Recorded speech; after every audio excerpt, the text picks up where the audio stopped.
जिल्ह्यातील खोपोली टोल नाका ते पनवेल या पुणे महामार्गाच्या महत्त्वाच्या मार्गावर रविवारी सायंकाळी भीषण वाहतूक कोंडी निर्माण झाली। महामार्गावर दोन्ही बाजूंनी वाहनांच्या अनेक किलोमीटर लांबीच्या रांगा लागल्यानं हजारो वाहन चालक आणि प्रवाशांना मोठ्या गैरसोयीचा सामना करावा लागतोय। मिळालेल्या माहितीनुसार महामार्गावर वाहनांची प्रचंड गर्दी, विकेंडमुळे वाढलेली प्रवाशांची संख्या आणि सतत पडणारा पाऊस यामुळे वाहतुकीचा वेग अत्यंत मंदावला। परिणामी अनेक ठिकाणी वाहतूक पूर्णपणे ठप्प झाली असून कार, बस, ट्रक, कंटेनर आणि इतर अवजड वाहने रस्त्यावरच अडकून पडली आहेत। घटनास्थळी वाहतूक पोलीस, स्थानिक पोलीस प्रशासन आणि ग्रामस्थ वाहतूक सुरळीत करण्यासाठी प्रयत्नशील आहेत। वाहतूक कोंडी कमी करण्यासाठी वाहनांचं नियोजन करून टप्प्याटप्प्यानं वाहनं पुढे सोडली जातील।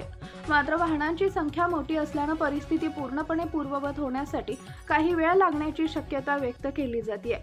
या वाहतूक कोंडीचा परिणाम मुंबईकडे तसेच पुण्याकडे जाणाऱ्या दोन्ही मार्गांवरील वाहतुकीवर झाला असून अनेक प्रवासी तासनतास महामार्गावर अडकले।